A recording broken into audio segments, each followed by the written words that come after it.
Salut les gars, nouveau podcast. Bon, dans ce podcast, on va parler de... je fais gaffe que le micro se casse pas la gueule. Le sujet du podcast, Stewart, consultant SEO, formateur, créateur. Mais qui je suis ? Qui suis-je vraiment ? Tout ça ne sont que des étiquettes. Mais avant de parler de ça les gars, faut qu'on parle sérieux là. Et j'ai besoin de votre retour parce que franchement c'est le bordel dans ma tête quoi. Bon, déjà le retour caméra, faudra améliorer ça quand je vais revenir à Maurice. Et oui, je vais revenir à Maurice. C'était un projet que j'avais en tête, dans un coin de ma tête. Et là, c'est quasiment sûr à 99% que je vais revenir. À la question, c'est surtout de comment je vais revenir entre le visa premium et le permis self-employed. Bon, vous avez vu ma coupe de BG là ? Nouvelle coupe. Alors j'ai pas amené la tondeuse là, tu vois, parce que je suis venu en mode vraiment minimum. Quand je vais revenir, je vais amener ma tondeuse. Miroir 360. Barre de traction impeccable. Et putain, d'ailleurs c'est marrant parce que les gens ils me demandent quelle méthode je fais, tu vois, au niveau de la musculation, vu que ça les interpelle. Et ma foi, ça éveille leur curiosité avec les élastiques et tout. Donc je vais leur faire une séance découverte, tu vois. Je suis pas coach sportif, mais bon, ça va être sympa. Et ouais, non, le truc c'est que là je me tâte. Ouais, je suis pas rasé encore. Je me tâte parce que, en fait, je sais pas. Je sais pas si t'as un retour, ça m'intéresserait, si t'as vécu ça ou pas, je pense pas, hein, parce que, à moins que si t'as vécu à Maurice, mais à la base, moi, je serais parti sur le visa premium. Le visa premium, pour digital nomade, en gros, valable 1 an, renouvelable. Mais apparemment, ils sont enfin, c'est pas très clair. Il y en a, ils disent ça existe plus. Il y en a, ils disent ça se fait encore. Moi, de ce que je comprends, parce qu'il y a quand même à boire à manger, c'est que le visa premium se fait encore. C'est juste au niveau du renouvellement, parce qu'à la base, c'était renouvelable, soi-disant indéfiniment. C'était surtout pendant le Covid, en fait, en vrai. Et quand il y avait la guerre en Russie et tout, bon là actuellement il y a la guerre en Iran, après il s'adapte par rapport au contexte, c'est vrai que quand je discutais avec des Mauriciens aussi, ils disaient que le gouvernement actuel qui est resté pour 3 ans était assez particulier. Mais donc ouais, ça se ferait encore le visa premium, c'est surtout que parce que là il légifère comme en France l'été il y a des nouvelles lois, là il y a en 2025, à partir de septembre, ça a évolué sur le permis self-employed, le visa premium, ils ont commencé à en parler. Et de ce que je comprendrais, ce qui a l'air le plus probable à voir, à prendre avec des pincettes, ça serait que le visa premium se fera encore. Ils vont légiférer, je pense, cet été. Mais c'est surtout au niveau du renouvellement, c'est laissé quand même à l'appréciation de l'immigration. Et c'est surtout que, voilà, au bout de 1 ou 2 renouvellements, là, ça serait un renouvellement maximum. Après, soit tu dégages, soit tu passes sur le permis résident. Ce qui est logique à la base, parce que ces visas, à la base, c'est 1 an, digital nomade. Déjà, c'est cool s'ils le renouvellent quand même 1 an. Après, c'est sûr qu'il y en a, ils sont étonnés. Ouais, ça fait 5 fois que je le renouvelle. C'est peut-être la dernière fois. Mec, ça fait 5 ans que t'habites à Maurice. À un moment donné, voilà, quoi. T'es plus nomade, en fait. T'es digital, mais, deviens résident ou casse-toi, quoi. Enfin, c'est logique. Non, donc, là, si c'est maintenu comme ça me va, tu vois. Ne serait-ce que sur 1 an, sans même parler de renouvellement, ça va. Tu restes 1 an dans un endroit. Ça te laisse le temps de voir venir, tu sais si tu vas t'installer ou pas. Et donc là, moi, ça serait, je pense que ce que je ferais. Donc je resterai rattaché fiscalement à la France. Après, ça va plutôt dépendre en vrai des opportunités business sur tout ça, parce que la limite à ça, ce qui est normal, c'est que tant que t'es pas résident fiscal mauricien, eh ben tu peux pas facturer des entreprises à Maurice, ce qui peut être problématique au niveau des relations commerciales si tu veux facturer des entreprises basées à Maurice. Par exemple, les collègues que j'ai, si leurs boîtes sont basées à Maurice, ça peut être délicat. Donc ça va plus être par rapport à ça. J'ai pas trop encore la réponse à ma question. J'ai consulté un premier cabinet de juriste. J'ai pas vraiment obtenu les réponses que je voulais parce que ce cabinet de juriste était surtout spécialisé. J'ai l'impression que la plupart des cabinets de juristes sont spécialisés dans les permis OP investisseurs. Et donc à voir. Bref, je fais une digression. Je pense que j'aurais pu faire carrément un podcast sur les visas et les permis. J'en ferai un autre. Si ça t'intéresse, dis-le moi en commentaire juste en dessous de ta vidéo. Et là, j'ai la conf, la webin, là, l'événement, j'ai la date, là, le 12 mai.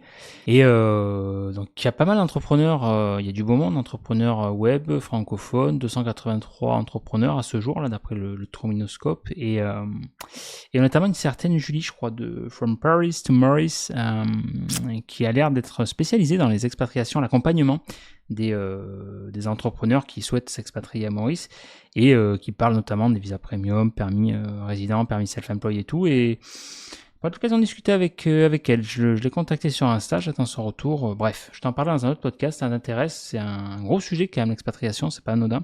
Expatriation à Maurice, ça t'intéresse, dis-le moi en commentaire juste en dessous de cette vidéo, sans digression. Donc le sujet du podcast, Stewart, consultant SEO, formateur, créateur. Alors SEO, si tu sais pas ce que ça veut dire, c'est l'acronyme de Search Engine Optimization, autrement dit l'optimisation pour les moteurs de recherche, c'est-à-dire mon métier depuis 2008.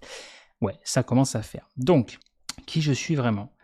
Ça, en fait, c'est une sacrée question, c'est une putain de question, en fait, parce que, tu sais, souvent, quand on dit les rencontres, quand tu fais des rencontres, les gens qui te connaissent pas et tout, généralement, c'est voilà, le salut, ça va formel, où il y en a, ils s'attendent pas trop à la réponse, s'en foutent de la réponse, et direct, c'est qu'est-ce que tu fais dans la vie, tu vois. C'est pas à toi, qui es-tu à titre personnel, tu vois, quelle est ta vision du monde, c'est qu'est-ce que tu fais dans la vie, tu vois, c'est genre, je te colle l'étiquette, quoi.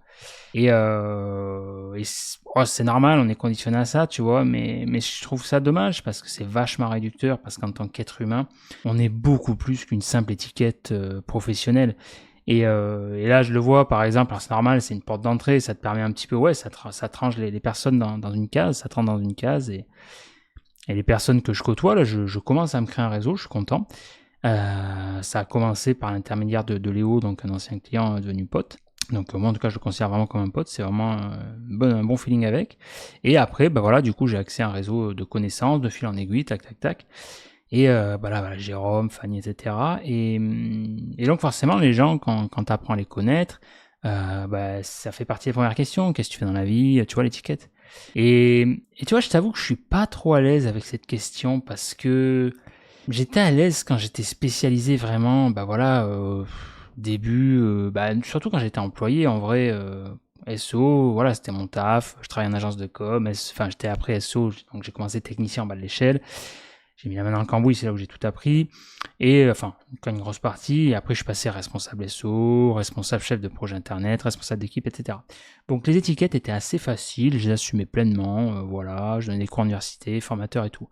Mais après, je me suis quand même aperçu de la limite de ça, c'est que, c'est que c'est vachement réducteur en fait, parce qu'en tant qu'être humain, déjà à l'instant T, c'est comme si tu prends une photo, tu vois, tu prends une photo. En fait, ouais, l'analogie qui me vient, c'est ça. Tu vois, tu prends une photo, admettons, tu voyages, ou même chez toi, tu prends une photo. T'es là comme ça, tu souris. Mais la photo, c'est juste un instant figé de toi, à un endroit précis, une heure précise, un jour précis, et avec une émotion précise. Bon, la photo classique, que j'aime pas d'ailleurs, enfin, je suis pas fan de Cédric, le sourire, tu sais, vachement pas naturel du tout, tu vois, moi je préfère les photos naturelles, bref.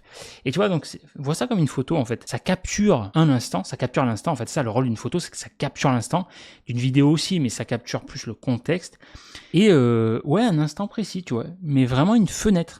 Mais si tu te bases uniquement sur une photo d'un individu, alors quand tu as si tu t'intéresses à la connaissance de soi, une fois que tu as une certaine, comment dire, ouais, c'est le cas de dire, connaissance là-dedans, bah, c'est quand même intéressant parce que les photos en disent beaucoup sur une personne par rapport à ce qu'elle dégage. Donc tu arrives à déchiffrer un peu, la photo agit un peu comme une espèce de passeport, signature énergétique, la personne dégage pas mal de traits, et si t'es comment dire, assez averti, renseigné sur le sujet, généralement ce que tu captes, tu te trompes pas trop.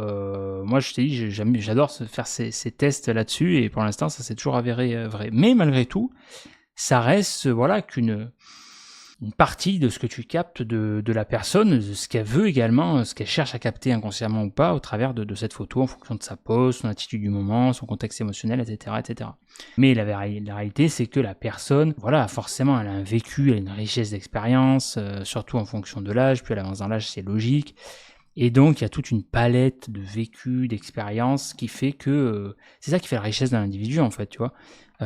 Et donc, c'est pour ça que l'étiquette, je trouve, elle est vachement réductrice, parce que moi, quand je m'intéresse vraiment à une personne, homme, femme, peu importe la nature de la relation, c'est ce que j'appelle des tranches de vie, c'est ce que je veux te retranscrire au travers de ce podcast, de cette chaîne YouTube.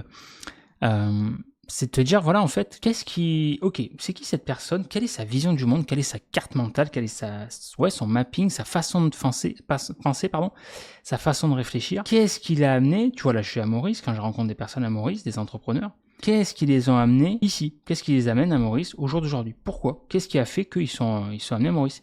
Et c'est intéressant parce que chacun a son parcours, même s'il y a quand même une espèce de point commun, de tronc commun, mais il y en a qui viennent de Bali, tu retrouves souvent des points communs, des coïncidences. Bali, enfin pas des coïncidences, des points communs, des trucs similaires, Bali, Dubaï, tout ça, ok. Mais malgré tout, chacun a son parcours. Et alors là, je vais pas en parler vu que c'est leur histoire propre pour raison de confidentialité, mais chacun a son parcours. Il y en a, ils viennent de Madagascar, il y en a qui viennent de Bali, tout ça, je vais pas citer des noms et tout. Et c'est super intéressant de te dire, ok, intéressant, pourquoi, ça nourrit ta réflexion. Et après, bien sûr, tu as l'étiquette, ok, qu'est-ce que tu fais dans la vie, tout ça. Mais fondamentalement, c'est pas ça le plus important. Et preuve en est pourquoi, parce que la plupart d'ailleurs de ceux que je rencontre en ce moment, parce que je pense que je les attire aussi, tu vois, en fait, tu sais, il y a comment on dit ça, on attire, je sais plus comment on dit ça, mais en gros, c'est on attire à soi, tu vois, les gens, par rapport à ce qu'on vibre en fait, par rapport à ce qu'on aimait, ce qui est logique, tu vois, c'est le côté un peu qui se ressemble, s'assemble, ce genre de choses. Et ici c'est très vrai parce que moi je t'ai dit là, je suis venu à Maurice parce que je suis vraiment pour prendre du recul, rechercher les opportunités sans attente précise. Et c'est marrant d'ailleurs parce que quand j'ai discuté donc avec Fanny, tu vois, je connaissais pas du tout je connaissais les thèmes astro. Le thème astral, tu sais, c'est en fonction de ta date de naissance, ton heure de naissance, tout ça, ça définit une direction de vie, des prédispositions, on va dire.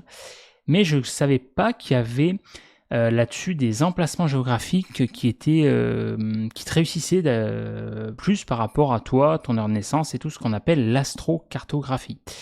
L'astrocartographie, l'astromapping, et en fait, donc c'est une branche de l'astrologie qui définit que en fonction de ton heure de naissance, ta date de naissance, ton lieu de naissance, en fonction de les influences planétaires, tu vas avoir des endroits dans le monde, des emplacements géographiques qui vont plus ou moins te réussir.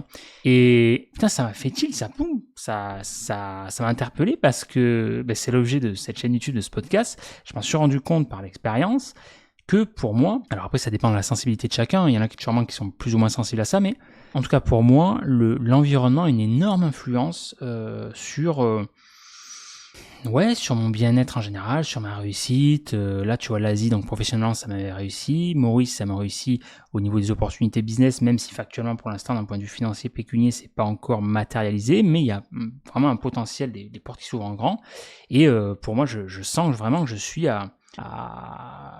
proche de l'épanouissement personnel, ce que je cherchais, ce qui pour moi passe par un équilibre très délicat à atteindre dans tous les domaines, et une fois que tu l'atteins, à le maintenir. Et donc Maurice me réussit sur tous les plans, personnels, professionnels, relations amicales, professionnelles, amoureuses, etc. Et les relations, pour moi, c'est game changer, parce qu'à la base, moi, je suis quelqu'un, tu vois, qui était quand même assez, pas introverti, mais réservé, et j'étais un peu dans ma grotte, tout ça, et donc là, je m'ouvre vraiment, tu vois, je côtoie des personnes régulièrement, des personnes qui sont intéressées par moi, parce qu'ils me contactent également, plusieurs fois pour me proposer des sorties. Seb, tu fais quoi, tu vois, comme là, ils m'ont invité, là, Jérôme, il vient de m'inviter chez lui à manger, tac, tu vois, etc. Donc ça fait plaisir. Et ça, pourquoi ? En fait, quand Fanny m'a parlé de ça hier, de l'astrocartographie, des emplacements géographiques, je me suis dit en fait, ah ouais, c'est fou, quoi, tu vois, ça expliquerait aussi pourquoi Maurice, par exemple, me réussit, tu vois. Alors que ça se trouve, je serais dans un autre endroit, ça me réussirait pas, tu vois. En France, par exemple, je sais que ça me réussit pas, tu vois. Par le passé, oui, l'expérience que j'ai eu à l'agence de com, mais voilà, c'est pas... Dans mon cas, c'est pas un hub vraiment un vivier où ça grouille, tu vois, où ça me nourrit à ce niveau-là. Voilà. Et donc pour en revenir au sujet du podcast sur les étiquettes, tu vois, des personnes comme alors Léo non, mais Jérôme Fanny qui Jérôme il a une étiquette de là il se lance dans le SaaS, mais pareil, il réfléchit, il bascule, il a quand même pas mal switché aussi. Il a été en formation en ligne, là il va switcher sur le SaaS. Les SaaS, c'est quelque chose que j'ai entendu parler depuis des années, qui est très intéressant, notamment au niveau de la rentabilité du business model, le principe du MRR, de la RR et des recruitment du montant récurrent, en fait, tout simplement, mensuel, annuel, le principe de l'abonnement, ce que tu peux retrouver dans le SEO, les prestats de services avec du suivi mensuel, en gros, avoir du cash flow régulier tous les mois, quoi. Et donc les SaaS, en gros, tu crées des logiciels, quoi. Tu crées des logiciels et c'est une réflexion. Pareil, là, Fanny, elle était coach business, là, apparemment, elle est en reconversion également, elle sait pas trop de ce que j'ai compris. Et donc, tu vois, tout ça pour te dire que ça reste une étiquette, ça te permet de te dire ok, cette personne-là, elle a une certaine compétence là-dedans, donc je peux la mandater, la contacter si j'ai une question par rapport à ça. Et c'est vrai. Comme là, tu vois, Fanny, j'ai compris son étiquette Human Design, ok, je vais demander, elle m'a proposé, ok, là, elle m'a dit, voilà, vu qu'elle a l'étiquette, quand on me demande ce que je fais, par défaut, c'est un choix par défaut, je réponds à l'étiquette SEO parce que c'est là où j'ai le plus d'expérience. Et donc, forcément, on demande des conseils SEO, tu vois, mais pour autant, tu vois, regarde le sport, j'ai pas de légitimité. Si, j'ai une légitimité personnelle par l'expérience le vécu, mais à titre professionnel, j'ai pas d'étiquette, je suis pas coach sportif, tu vois, j'ai pas de diplôme là-dedans, j'ai pas de clients là-dedans, mais pour autant, sur le sport, j'ai une certaine légitimité de par mon vécu. Et tu vois, c'est marrant parce que ça soit Léo, Jérôme, Fanny, ils m'ont demandé, tu vois, par rapport à mes entraînements sportifs, tout ça, vu qu'à la base, ils vont à la salle. Et parce qu'ils m'ont aussi collé l'étiquette, qui pour le coup est une bonne étiquette, parce que c'est à titre personnel, tu vois, mais j'apprécie davantage cette étiquette parce que elle est à titre personnel, tu vois, c'est pas une étiquette, il y a une étiquette moins formelle, il y a ce côté-là, tu vois. Mais malgré tout, ça reste que des parties. Et c'est dommage, les étiquettes, tu vois, parce que... tu vois, si tu dis par exemple, ok, lui c'est un entrepreneur, déjà c'est beaucoup plus large comme étiquette. C'est comme si, ok, lui il est artisan, tu vois, ou tu travailles dans le business en ligne, c'est large. Et donc, ouais, en tant qu'être humain, t'évolues, tu passes par des parcours, des étapes de vie, et uniquement te dire, ok, ouais, c'est le mec là, il est SO, ou le mec il est steward. Bah en fait, ça se trouve, dans 10 ans, ce sera plus le cas. Tu vois, par exemple, steward, moi j'ai eu l'étiquette ça quand j'avais, je sais pas, peut-être 20 ans, j'en sais rien, un truc comme ça. Et je l'ai pas fait longtemps, tu vois. Après, consultant, bah donc le SO, oui, ça c'est sûr, c'est l'étiquette, mais aujourd'hui c'est une étiquette par défaut. Ça me plaît plus vraiment, voilà, c'est plus un job alimentaire. Il y en a pas mal qui sont dans ce dilemme-là, hein. Sécurité, liberté. Formateur, oui, c'est une étiquette que j'ai, ça c'est pareil. Mais créateur aussi, parce que je crée, bah là tu vois, je crée des vidéos, tu vois, je crée du contenu, etc. Mais malgré tout, si tu poses la question qui est Seb, tu vois, le mec qui est derrière, là, qui parle derrière son micro, là, qui fait cette vidéo, eh ben, l'être humain est beaucoup plus large que ça. Tu vois, Seb, c'est pas uniquement l'étiquette steward, consultant. Ok, il a fait steward, ok. Il est SO depuis 2008, ok. Il est formateur, ok. Il crée du contenu, ok. Mais sinon, donc ça, c'est que des casquettes, des étiquettes professionnelles qui sont pas lifetime, qui sont temporaires, d'accord? Parce que ça se trouve, tu vois, dans 10 ans, je dis n'importe quoi. Bon, c'est pas le meilleur exemple, je te prends un cliché, mais j'élèverai des chefs dans le Larzac, enfin, tu vois, pour dire que ça peut vraiment switcher. Par contre, Seb, ce qui est intéressant, c'est plus son parcours, ok, c'est qui en tant qu'individu? Eh ben, c'est un mec, voilà, qui est passionné par le business en ligne, la liberté, le voyage, la psychologie humaine, la remise en question, le prendre soin de soi, qui applique la devise d'Azik, Sana Sana in Corpo Sana, et voilà, qui cherche l'efficience dans tous les domaines, qui essaye de trouver une compréhension de la vie, une certaine efficience, qui vise un épanouissement personnel, et qui essaie de modéliser un lifestyle qui correspond à ses envies. Et une fois qu'il trouve ça, le matérialiser par le comment. Comment, par exemple, générer du cash flow pour permettre de donner vie à ce lifestyle, etc. Donc là, le lifestyle Maurice me correspond, par exemple, en tant que... bah là, c'est plus digital nomade self-made, enfin oui, je me suis fabriqué digital nomade, mais là, ce serait plus basé en tant qu'expat. Et voilà, donc ce que je veux dire par là, ce qui est intéressant, c'est que tout ça, c'est beaucoup plus large parce que ça touche à l'individu au côté personnel, à une vision de la vie, à ce qu'on appelle des croyances un petit peu méta.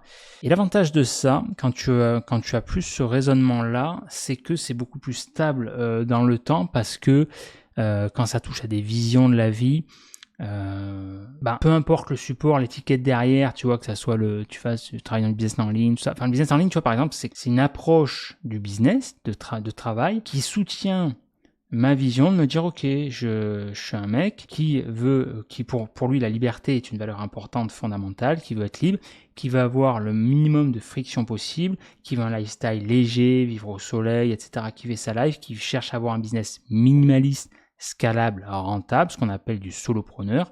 Et donc ça, par rapport à cette vision-là, le business en ligne, le comment, soutient cette vision. Peu importe le support, que ça soit au travers du SEO, que tu fasses du consulting, des prestats, de la formation, la création de contenu, etc., etc. Ça soutient ta vision, tu vois. Et après, la vision, bien sûr aussi, elle adapte, elle évolue et tout, mais c'est ça qui est intéressant et c'est la raison d'être de cette chaîne YouTube, de ce podcast. C'est de me positionner plus en tant que créateur, être humain, personne, tu vois. Moi, Seb qui évolue, d'où le nom Seb Experience, tu vois, je partage à l'heure actuelle ce que je vis de manière spontanée. Et tu vois, ce contenu-là que je te fais, peut-être que dans un mois, un an, ça n'a rien à voir, tu vois. Et je ne sais pas ce que je ferai dans un an, et c'est beaucoup moins réducteur, c'est beaucoup plus souple comme vision que l'étiquette pro ou sur mon chaîne YouTube justement avec le projet là. C'est pour ça qu'on me demande c'est quoi ta direction? Oui, la direction de vie, oui. Mais après, c'est quoi tes attentes? J'ai pas d'attente particulière, je fais pas de plan sur la comète parce que la vie m'a appris que faire des plans sur la comète, ça sert à rien. Il faut faire des projets bien sûr, mais pas avoir d'attente. Parce que, en fait, l'avantage quand tu es comme ça, déjà, je trouve que quand tu fais, et là je te parle par expérience parce que j'étais vachement dans le mental, je faisais des plans sur la comète, je me dis vas-y dans 10-20 ans, nanana, je vais être là. Sauf que dans mon cas, ça s'est pas passé comme je l'avais prévu. Il y avait une histoire une illusion quelque part ouais, tu racontes une histoire, voilà, tu futurises, tu procrastines, enfin, ouais, pas tu procrastines et tu futurises, ouais, plus tard, nanana. Sauf qu'en fait, ça se passe, c'est assez abstrait, ça se passe pas trop, ça se passe rarement comme la vie l'a décidé. Et l'avantage de ça, c'est donc après le problème de ça, c'est que si tu n'obtiens pas ce que tu veux de la manière que tu le veux, ça génère de la frustration et c'est la problématique de l'attente. Alors que quand tu es dans la non-attente, c'est pas forcément de dire vas-y je m'en bats les, je fais rien ou tout ça ou je m'en bats les couilles, mais pas forcément te dire ok je fais ça, mais sans attendre, sans avoir une attente précise en retour, tu vois. Je plante les graines, je fais quelque chose et moi je suis vraiment dans cette démarche là. Qui au premier abord est pas évidente, mais une fois que t'es prêt finalement à ça, parce que je t'ai dit, hein, moi là, enfin voilà, je suis passé par des étapes avant d'en arriver là. Maintenant, c'est facile pour moi parce que je suis dans cet état j'ai atteint un certain état de sérénité, un certain niveau, on va dire. Un certain état de flow, d'apaisement, mais il y a quelques années, j'étais pas prêt à être dans cet état-là, à vivre dans cet état-là. Voilà, tout simplement. Et l'avantage d'être dans cet état, même s'il y a toujours des tentations extérieures, tu vois, la vie qui te teste. Moi, je sais que ça passe, par exemple, jusqu'à la base, je suis quand même un mec assez nerveux et tout.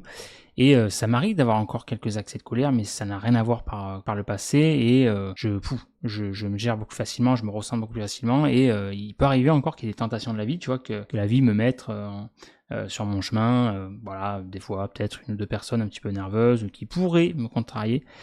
Et la différence par rapport à avant, c'est que je les vois arriver à 10 km et ça c'est pas que ça me fait ni chaud ni froid, mais ouais, ça m'atteint beaucoup moins. En vrai, je suis beaucoup plus détaché. Et l'avantage, c'est que c'est là où tu te rends compte que ouais, tu peux être à la fois ton meilleur ami, ton meilleur allié, ton pire ennemi, parce que l'avantage quand tu es dans cet état-là de sérénité, c'est beaucoup plus simple, tout simplement. Tu te sens mieux, t'es apaisé.